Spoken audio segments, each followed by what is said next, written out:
My dear guys, today I am going to spend little time with some grammar portions. Let me help you out. Here I have one grammar book with me. Let me try to help you out with the finite and non-finite verb. Let me just come to the point. Finite verb and non-finite verb. What is this finite verb? For students to understand what is finite verb, it is very easy to create or illustrate with some normal examples. Like ask the questions to the students: what is the meaning of finite verb and what is the meaning of non-finite verb? What are those non-finite verbs? So let us get started. One thing is what is finite? Finite. Simply, it can mean also limited. We are all finite being. We are all finite people. We don't live forever. We are born and we are born to die.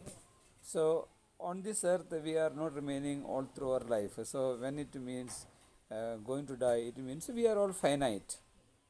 Only God is non-finite, or we can say infinity, means He lives forever. God is an infinity being, but the human beings are finite being, and all the things in this universe is also finite being. First point. So let me first give you some description about a finite verb.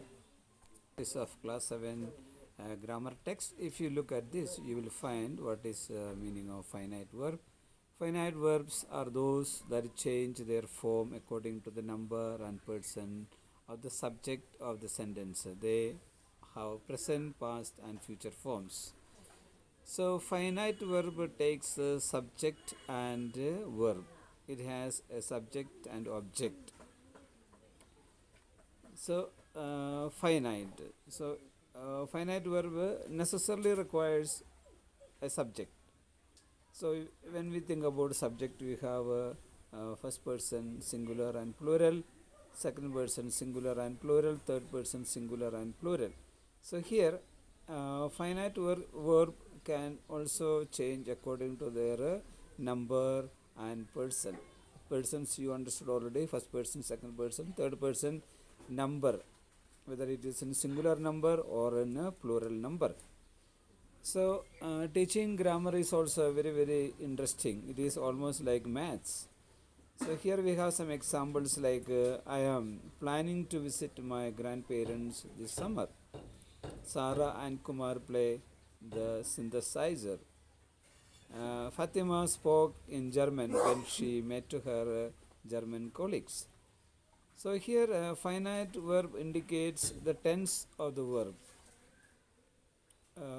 Finite verb like plan, planning, play, and spoke or speak, spoke. So here finite verb is directly connected to the subject. In the first sentence we can say I as a subject, second Sarah and Kumar, and in the third you have Fatima. So here you can say finite verb indicates the tense of the verb. So what kind of if you look at the verb forms of the grammar, you will see V1, V2, V3 and V4. V1 is always representing the present tense, V2 always stands for the past tense, second form, and V3 stands for past tense, past participle, and V4 stands for present participle. So you can see that the verb forms indicate what kind of tense it is also. We have present tense, past tense and future tense. So how do you use the finite verb?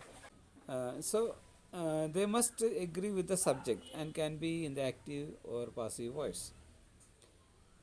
So if in one sentence, if you want to say what is finite verb, it simply means finite verb is a verb that takes a subject and object, or it takes a subject. simply we can say it takes a subject. So sit. I cannot simply use sit. Sit. It is a finite verb, but it should have a subject. Who is going to sit there? I sit, or you sit, or he sits, or she sits.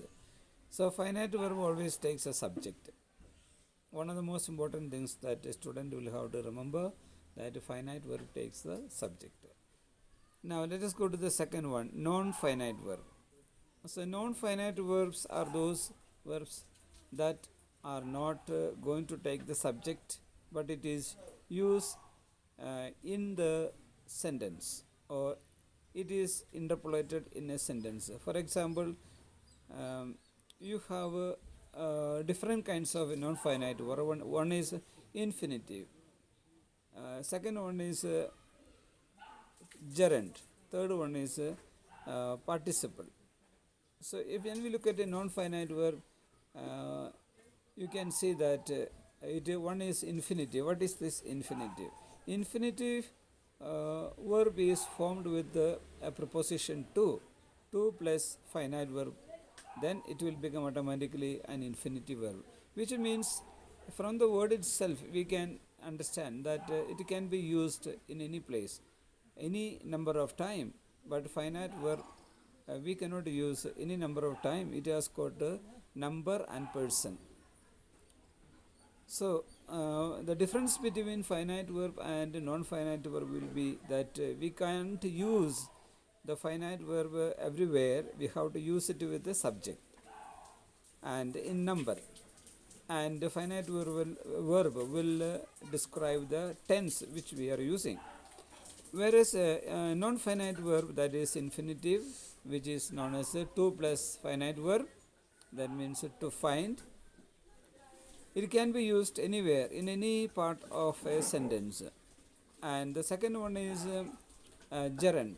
Gerund is normally formed by the finite verb plus ing form. So for example, crawling or playing. Playing is a gerund. What is a gerund? How students can understand what is the meaning of gerund? Is very easily we can make the student make them to understand that when we use verb plus ing, it is known as a finite verb. Gerund. So here you can use the gerund as a subject of a sentence, or it can be used as a predicate part of the sentence. It can be used also a participle. Then the third part of the non-finite verb is participle. Participle can be past participle as well as a present participle. What is past participle? Past participle is the third form of the verb that is used. So what is the third form of the verb? Play, played. Okay, and the present participle. So it can be the third form of the verb can be used as a present participle as well as a past participle. Okay, so if you look at these sentences, you can see in these sentences the verbs to find and crawling do not change their forms in relation to the present and the number, the person and the number of the subject. They do not indicate the time of the action done by the verb. So we have to study nicely about the non-finite verb. The examples are given here, like he is attempting to find the snake. So here you have got to find is an infinitive verb because it can be used any amount of time. Crawling was the hardest exercise they had to do in a physical class, education class. Crawling is a gerund, okay, or we can call it a participle, present and past participle. So here crawling, it is used as the subject of a sentence.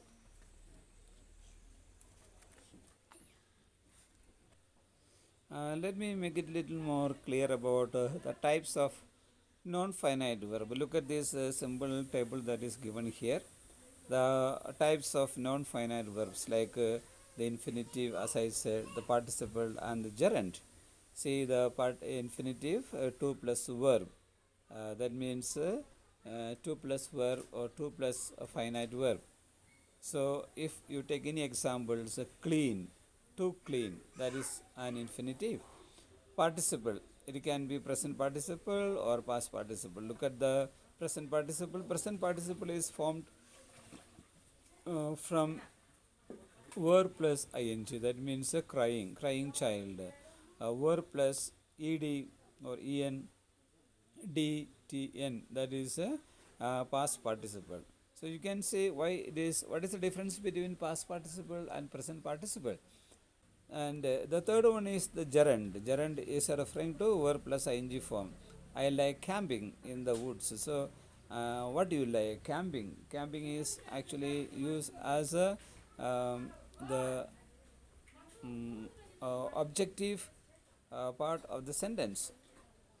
So you can see here in this chapter, the infinitive is the base form of a verb. The infinitive, okay, it is usually preceded by to. Infinitives often function as nouns in a sentence, acting as a subject or object. So here we have some example illustrated, that is, she remembered to greet me on my birthday. She remembered to greet. To greet itself is the infinitive. To error is human. To error is human itself is actually showing infinitive form. To error. So an infinitive without a preceding to is called a bare infinitive.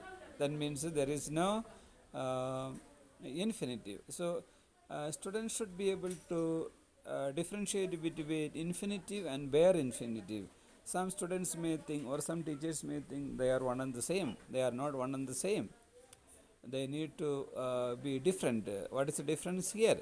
Infinitive has got a preposition to. And finite verb. But whereas bare infinitive, there is something which we are not using, that preceded to. We are not using the preposition to. So here we can have one example. See, I made her consult a doctor with about headaches. I made her consult. So here it is known as a bare infinitive. So students should be able to understand and know the difference between bare infinitive and infinitive. Okay, so these are the few things that students will have to learn about types of non-finite verb as well as infinitive and bare infinitive. I hope you are able to understand what I am trying to teach you today. At least you have grasped something about finite verb and non-finite verb. It is very easy to understand, and if you want to know more about it, try to read some grammar books and try to do some exercises by yourself. Have a nice day, and thank you for watching my video.